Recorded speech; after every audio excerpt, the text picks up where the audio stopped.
Hindi pa gaanong ramdam ang dagsa ng mga tao sa Manila North Cemetery ngayong bisperas ng Undas, pero nagkasa pa rin ng DILG ang inspection sa nasabing sementeryo. Nasa sentro ng balita si Patrick De Jesus, live. Angelic, bisperas ng Undas pero hindi pa ganun kakapal ang volume ng mga dumadalaw ngayong araw dito sa Manila North Cemetery. Kapag ganitong panahon, nasa 1 milyon katao ang inaasahan ng pamunuan ng Manila North Cemetery. Kahapon ay umabot lamang sa 67,000 ang bilang ng mga dumalaw habang 38,000 noong linggo. Suma total higit 100,000 lamang sa loob ng 2 araw. Napansin din namin, nung last 2 weeks, ay marami na pong dumadalaw. Sinabay na po nila sa kanilang paglilinis ng puntod. Tapos yung huling araw po ng libing, ay napansin po namin noong October 29, ay marami na po para po kasing naging undas. No?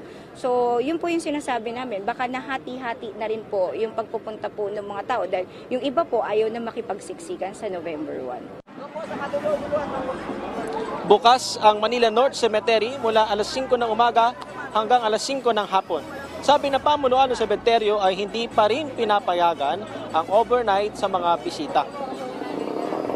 For safety and security reason po, ang Manila North Cemetery ay 54 hectares at hindi naman po lahat ay may ilaw. Bukod pa po doon, ay marami na rin po tayong mga puntod na dikit-dikit. Baka po may mas delikado po kasi yung ganon. So, mas minabuti po namin na wala na pong overnight dahil po, dahil po para po next, the following day ay makapag-ready naman po kami.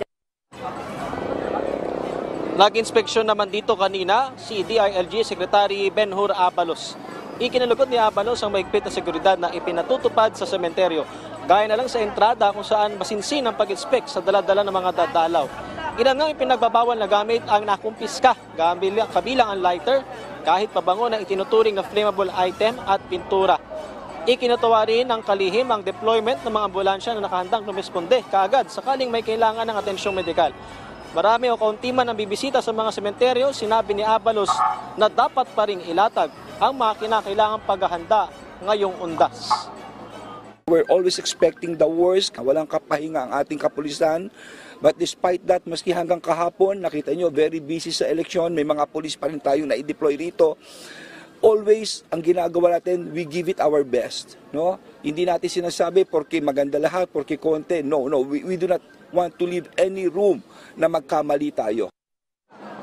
15,000 pulis ang ide-deploy sa buong Metro Manila ngayong undas at magbabantay sa higit 70 sementeryo at columbarium maging sa mga terminal. The full alert will be in effect until suspended. Siguro aabot yan pagkatapos ng undas kasi nandyan na.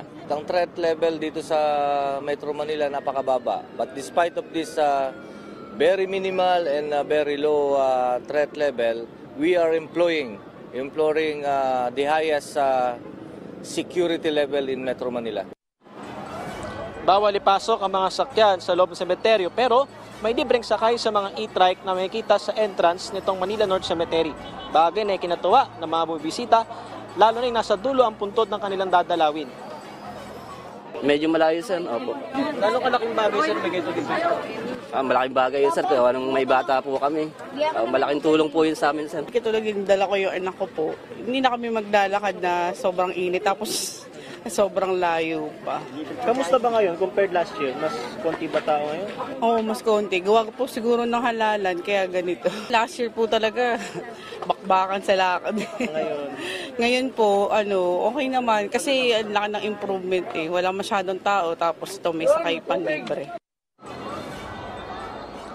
Para sa mga may kapansanan at senior citizen, naka-standby din ang mga wheelchair. Pinapayagan na rin Angelic ang mga bata pero kinakailangan munang iparehistro sa booth dito ng Manila Social Welfare Department. Angelic, as of 12 noon na 34,000 ang kanilang crowd estimate o bilang ng mga dumalaw dito sa Manila North Cemetery. Angelic, muli lang nating ipaalala yung mga ipinagbabawal dito sa sementeryo para nga iwas abala at hindi nadalhin ng ating mga kababayan na pupunta rito. Bawal yung patalim bawal yung mga flammable items, bawal yung lighter, at bawal din yung pagdadala ng mga malalakas sa sound system, bawal yung mga patalim, bawal din ipasok yung mga alagang hayop o pets, at bawal magsugal, at bawal din magingay doon sa loob ng sementeryo. At yung mga mauhuli naman, Angelique, na magkakalat o magtatapon ng basura sa kung saan-saan ay pagbumultahin ng 1,000 piso. Angelique, konting pagka i-describe ko lang ng konti itong seguridad na pinatutupad sa Manila North Cemetery. Nandito nga tayo sa entrance. Kung makikita natin, naka-separate yan, nakahiwa-hiwala yung entrance para doon sa mga may dalang bagahe at doon sa mga walang dalang bagahe, at mayroon ding priority lane. At Angelique, dito nga masinsin yung ginagawang pag-i-inspeksyon ng mga tauhan ng sementeryo. So far, Angelique, ito na yung mga nakumpiska sa mga oras na ito. Maraming item na yan. May mga sigarilyo, mga pabango, at yung mga pabango kasi, Angelique, tinuturing yan na flammable item. Kaya hindi yan pinapayagan na ipasok sa loob ng sementeryo. So papasok lang ulit tayo. At pagdating dito, Angelique, sa ngayon nga, gaya ng aking nabanggit, hindi pa ganun kakapal yung volume ng mga bumibisita. Konti-konti lamang, so napakaluwag pa nitong Manila North Cemetery. Paalala lang ulit, hanggang alas 5 ng hapon bukas itong sementeryo, at pagsapit nga ng alas 5 ng hapon ay isasara itong gate ng sementeryo. Pero bukas naman ito bukas, November 1, mismong araw ng Undas hanggang sa Biyernes. Angelique. Alright, okay Patrick, first thing, yung mga makukumpiskang mga gamit, yung mga patalim, yung mga pabango, mga lighter, etc., kapag ito'y nakumpiska, may claim stub ba? Pwede ba nilang mabawi kapag sila'y pauwi na? O wala na, magkakalimutan na sila dyan?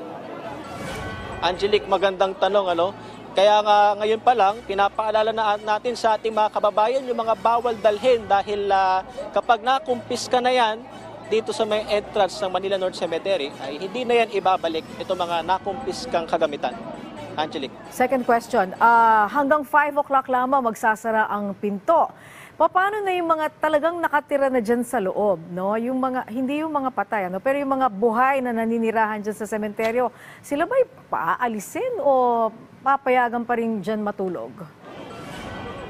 Yes, Angelique, meron pa nga rin settlement dito sa loob ng Manila North Cemetery. Pero ito nga ay kakaunti na lamang at patuloy naman yung ginagawang programa ng Manila Local Government Unit para nga masiguro nga din na magiging maayos pa rin o di na rin madadagdagan yung settlement na nasa loob. Angelique. Okay, maraming salamat, Patrick De Jesus.